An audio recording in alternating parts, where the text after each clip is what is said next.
Welcome to Choice Classic Radio, where we bring to you the greatest old-time radio shows. Like us on Facebook, subscribe to us on YouTube, and thank you for donating at choiceclassicradio.com.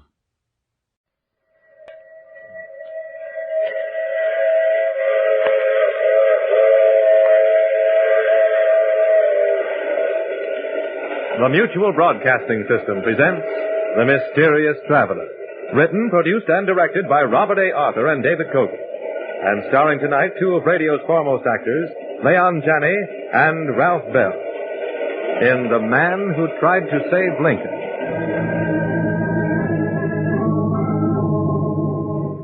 This is The Mysterious Traveler, inviting you to join me on another journey into the realm of the strange and the terrifying. I hope you will enjoy the trip, that it will thrill you a little and chill you a little. So settle back, get a good grip on your nerves, and be comfortable, if you can, as we hear the strange story that I call The Man Who Tried to Save Lincoln.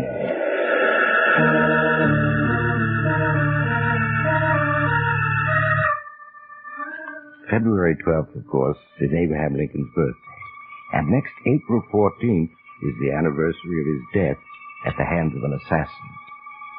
But many people have wondered what would have happened if Lincoln had not died that night. My story tonight concerns two such people, and it begins in a small laboratory in a college in Pennsylvania. A heavy-set, middle-aged man is tinkering with a maze of electronic apparatus. 1914, 1913, 1912, 1911, 1910, 1910. The gauge stops there. There's no penetration. The accumulated tension is too great to overcome unless I use more power. And if I do...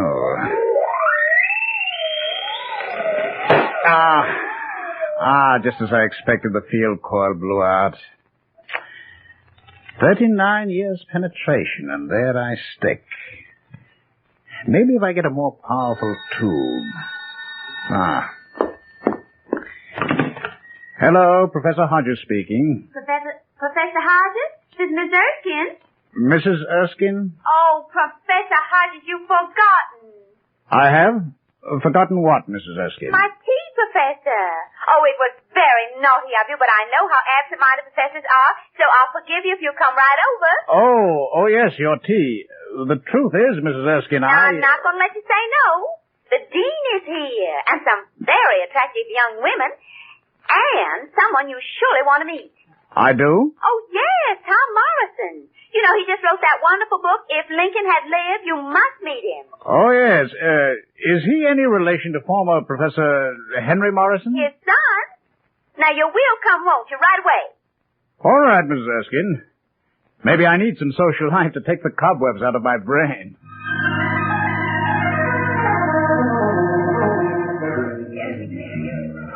Oh, Professor Hodges, I'm so glad you could come, even if I did have to remind you. And I want you to meet Tom Morrison. This is Professor Hodges. How do you do, sir? Glad to meet you, Mr. Morrison. Mr. Morrison has just been telling me about his book, If Lincoln Had Lived. It is fascinating. It is simply fascinating. It is... Oh, but there's Lucy Johnson, and I must see her, please, you two. Just excuse me, because... Oh, Lucy! Lucy, dear, I want to speak to you, dear. Now, just wait. Mrs. Erskine was telling me you're a physicist, Professor Hodges. Electronics. Yes, that's my line. I've heard of your book, Mr. Morrison, If Lincoln Had Lived. Tell me, what would have happened? Well, as I was just telling Mrs. Erskine, I think tremendous things would have happened. Such as? I think Abraham Lincoln would have managed things so wisely that at the end of the war between the states, the whole nation would have recovered in 10 years. Oh, yes? Go on. There would have been no bitterness. And as a united nation, we'd have forged ahead much more quickly to take our place as a world leader. Yes, I can see how that would be. Why, we'd have been so strong in 1914 that we'd have prevented World War I by our very threat to intervene. then there wouldn't have been any world war. Well, certainly the chances against it would have been much greater.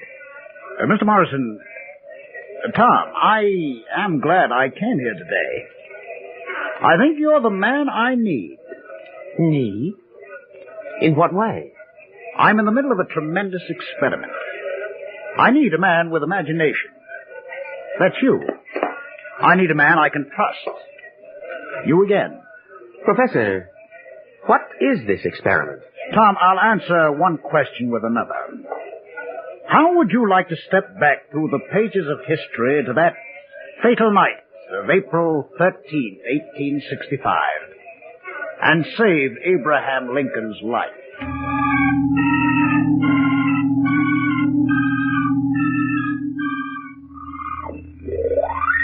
These are the instruments I've been working with, Tom. They don't look like much, I guess, but they work. Up to a point, that is. So that's what a time machine looks like. I always wondered. Now I know. Time machine? Tom, you've been reading H.G. Wells. You and just about everybody else, I suppose, think of a time machine as an invention which could carry people back and forth through time like an automobile carries them along a road. Right? Well, pretty much, I guess. In that sense, a time machine is impossible, believe me. But in another sense, everyone travels about in time constantly. How do you mean? Tom, what happened on your 7th birthday? My 7th birthday? I had a big party. Yeah, I got a pony for a present. Rode that pony all over the lawn. You see, Tom? Just now you traveled backwards 25 years in time, mentally. Well, say, I did, didn't I? I think I see what you're getting at. You can travel through time mentally, if not physically. That's it. And this machine here is just a refinement on that principle. If I used you as a subject, Tom, and focused it at some special date in history when I knew people were present at this spot. Yes? The electronic circuits would take your own brain waves, your memory pattern, your personality, if you want to call it that, amplify it millions of times, and push it back into the past, into the mind of some person at that particular spot at that particular time. You mean that my brain pattern would be impressed upon the brain of some man living in the past? Roughly speaking, yes. You'd be able to think with his mind, see with his eyes, hear with his ears, and move about in his body. I see. There are difficulties. For instance, suppose your mind finds itself inside the brain of a very strong-willed individual. Yes? You will probably be helpless, unable to influence his actions in any way. You see, you will be dominated. I see. On the other hand, an easygoing or weak-willed person would be subject to your will. Then you couldn't always be sure of just what would happen when you made an excursion back into the past. Unfortunately, no. But that can't be helped. There are other difficulties. Right now, my main tube isn't big enough. I can't achieve penetration further back than 1910. 40 years. I have a bigger tube coming that should extend the range at least to 100 years. But while we wait for it, suppose we do a little experimenting. What kind of experimenting, Professor? Tom, tomorrow, how would you like to go on a little jaunt back to the year 1912?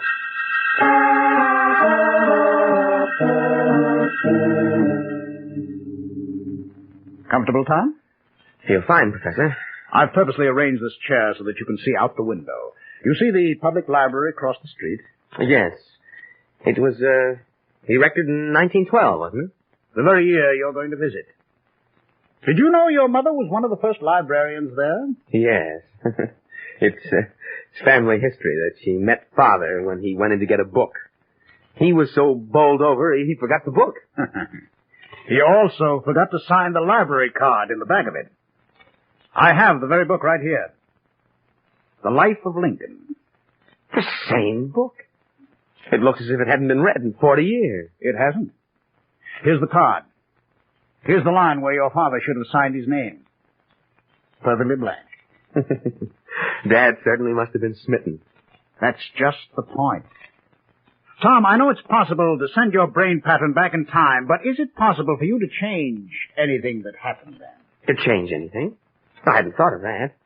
If the past has happened, it's fixed, isn't it? It can't be changed. I think it can. That's what we're going to test. Tom, I'm going to send you back to that day your father met your mother. I'm going to force your mental pattern into your father's mind. Good Lord. Yes. You'll see with his eyes, think with his mind, move with his body. And Tom, you are going to sign this library card. Sign the card? Right. You're going back to noon, July 10th, 1912. According to the timestamp on this card, the book was delivered at that exact moment. I see. And I'm to sign the library card that never was signed. I'm to alter the past. If you can. Maybe you won't be able to. But try, Tom. Try. Concentrate every power of your mind on it. I will. But you have the book and the card here. They're not in the library. Ah, they are. Back in 1912. Oh, of course. I was forgetting. Ready? Yes. Sit back. Relax. I'll attach the headpiece. There. Now concentrate your mind on the thought, noon, July 10th, 1912. Repeat it over and over mentally. I understand. It'll take a few seconds. You may experience a period of dizziness. Be prepared for anything. Noon, July 10th, 1912. Noon, July 10th, 1912. Noon, July 10th, 1912. Noon, July 10th, 1912. Mr. Morrison, what is it? Are you ill? I felt dizzy for a moment. Where am I? Well, this is the public library, and I have the book you called for, The Life of Lincoln. Why are you staring at me so oddly, Mr. Morrison? You? I've never seen you before, have I? Why, no. I'm Miss Andrews, the assistant librarian. I just started work here today. Miss Andrews. Is this July 10th, 1912? Well, yes, of course. Oh, well, what time is it? Well, the clock is just striking noon. Oh, yes, of course. Why did I ask that? I know perfectly well it is. It's as if there were a voice in my mind. It's odd. Are you sure that you feel all right, Mr. Morrison? Of course I do. Just a little giddy. That's the effect of love at first sight. Mr. Morrison. Oh, I mean it, Miss Andrews. Will you have lunch with me? Now, right away, so we can talk. Why, of course I will. Will. Thank you, Miss Andrews. Get your hat. It is lunchtime, isn't it? Why, yes, I believe it is, Mr. Morrison. Yeah. But the book, don't you want me to sign it out for you? Oh, bother the book. Lincoln can wait. But there's something. Yes? I'm trying to remember something. The card. Yes, I have to sign the card. Well, not if you don't wish the book. Yes, but I do. Something tells me I must. I don't know why. Give me the card, please. Yes, of course. And a pen. Here you are. Now, I'm feeling dizzy again. My name. Tom. No, not Tom. Henry. What's wrong with me? Henry Morrison. There. Now I... Mr. Morrison. Mr. Morrison, can I get you a glass of water or something?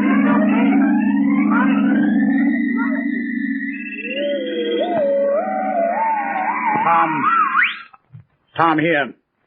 Drink this.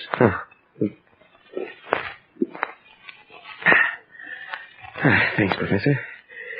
Oh, it's better. I am over my dizziness. What happened? Tell me. Well, there was an instant of dizziness. And then I opened my eyes and, Professor, I was standing in the public library talking to a young woman. The woman who was later to become my own mother. Go on, Tom. Yes, it was noon, July 10th, 1912. And I seemed to be inside the mind of someone else. Someone who went on talking and acting as if I didn't exist. Of course. Your mental pattern was being superimposed on his mind. Your father-to-be. Yes. Yes, I tried to make him realize I was there. I exerted all my willpower. Then I think he signed the library card. I'm not sure.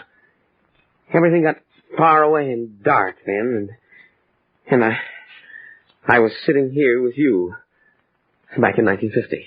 We'll know in a moment if he did sign the card. If you did change the past, Tom, I'll open the book. If the card was signed, the signature will be there now. It'll have to be there. Look. It's signed. Henry Morrison. My father's signature. And look, he started to sign it Tom, and then he crossed out the Tom and wrote in Henry. That proves your personality was dominant for a moment. We can do it, Tom. We can reach back into the past and save the life of Abraham Lincoln. And change the whole course of world history since 1865. As soon as the bigger tube gets here, we'll try further tests, send you back further. Tom, how would you like to be present to hear Lincoln deliver the Gettysburg Address?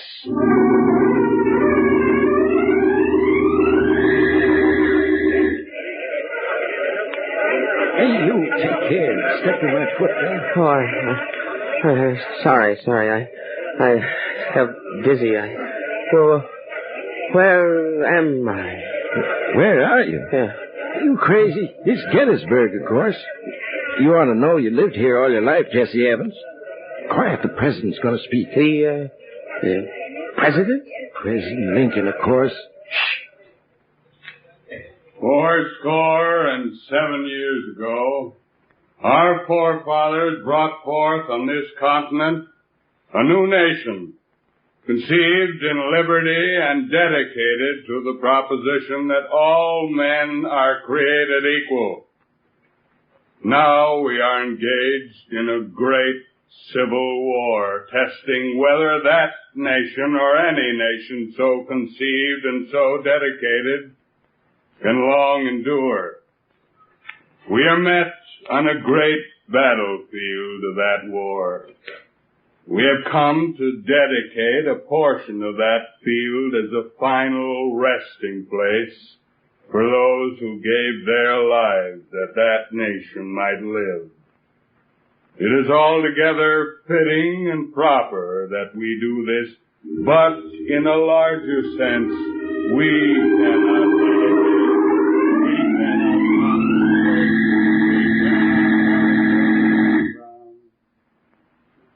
Professor, I saw him. I saw Lincoln, and I heard him deliver the Gettysburg Address. And we've done it. We've achieved the penetration into the time we need.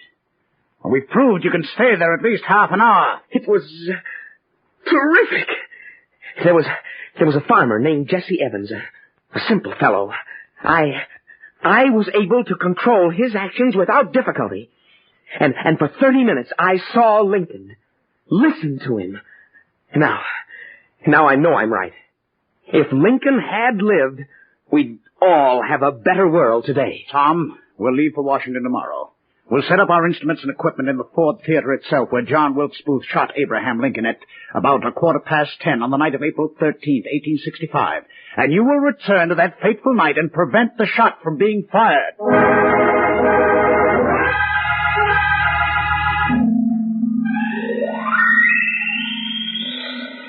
Well, everything seems to be working. I was afraid the trip by truck might have jarred the main tube.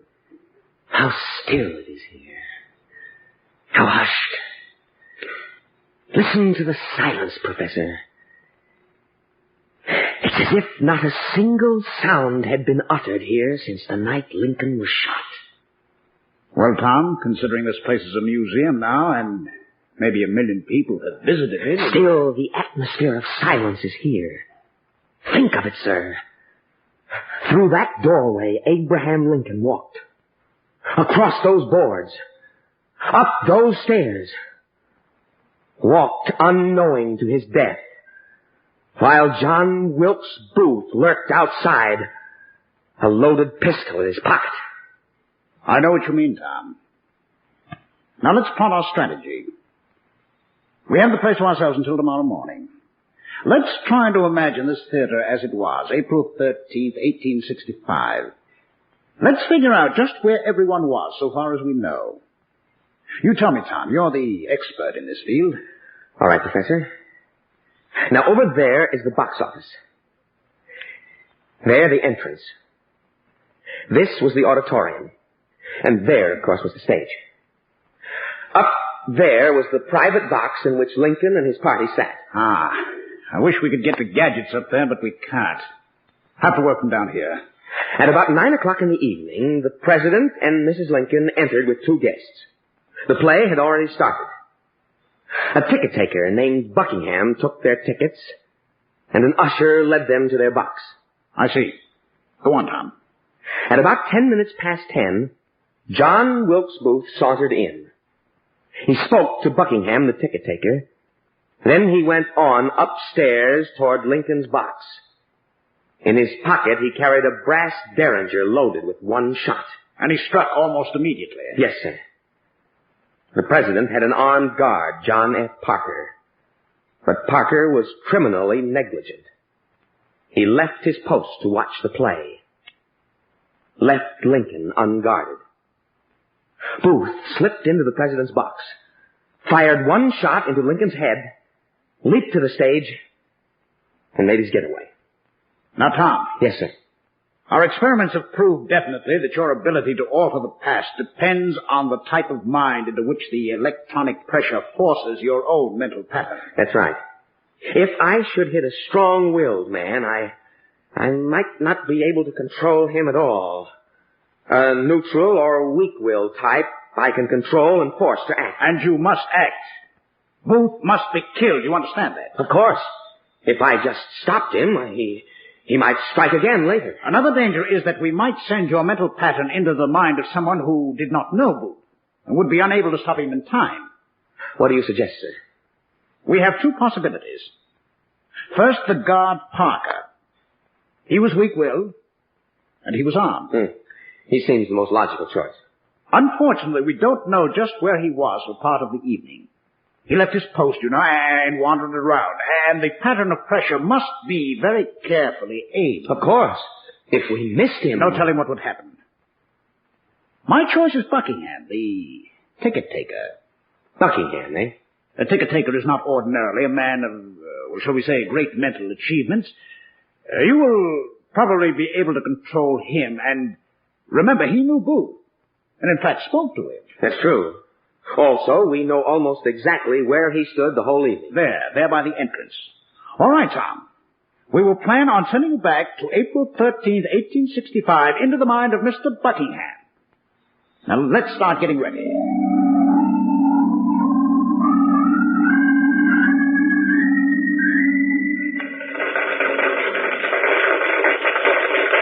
Steady, man, steady. You almost fell then. What's the matter, fella? You drinking again? Oh, am I? Why, this is Ford's Theater, of course. What's wrong with you? Oh, I'm all right. Thanks. Just dizzy for a minute. So I'm there. On the scene. Ford's Theater. The night of the assassination of Abraham Lincoln. Hey, what's that? What about Lincoln? He's here tonight, you know. Yes, I know. The lobby. Ford's Theater. April 13th, 1865. We've done it. And I can't fail. I can't. Quiet. The play's going on, you know. You mustn't disturb the president. No. The president. Yes. The president. He mustn't be disturbed.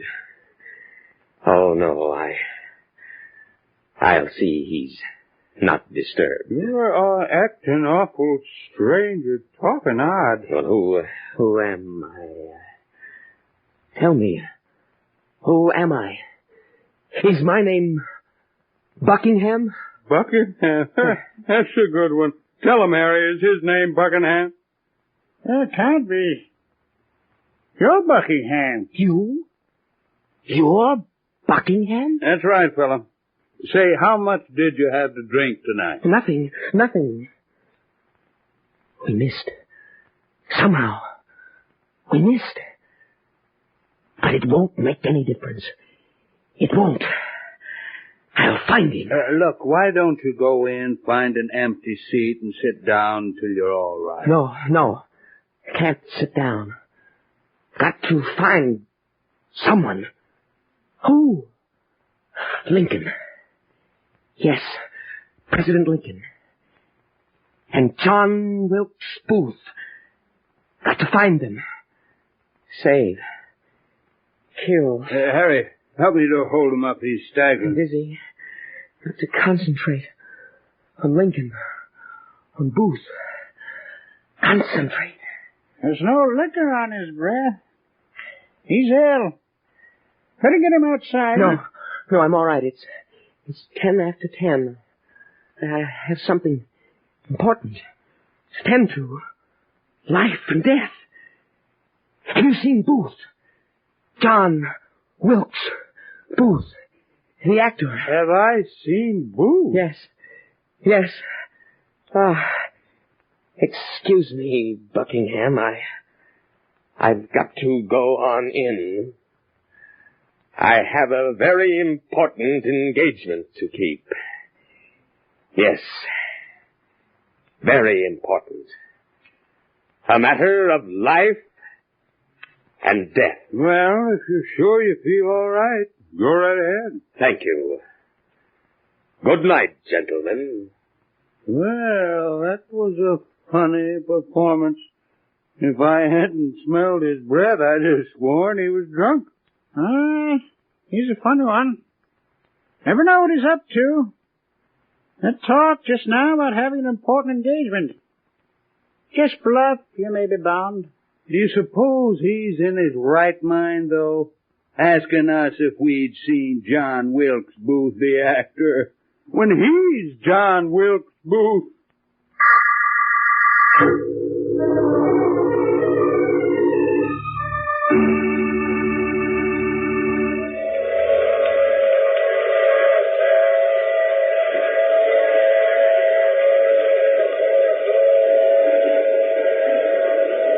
This is the mysterious traveler again. Did Tom and Professor Hodges succeed?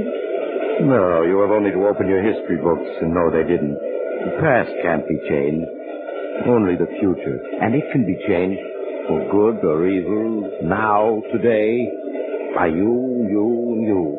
By all of us, each working in his own way.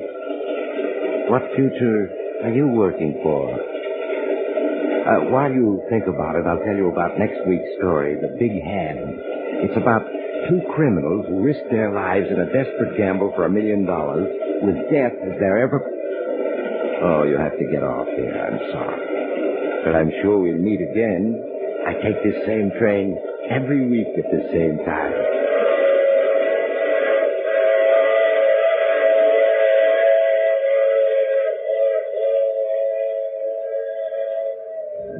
You have just heard The Mysterious Traveler with the title role played by Maurice Tarplin.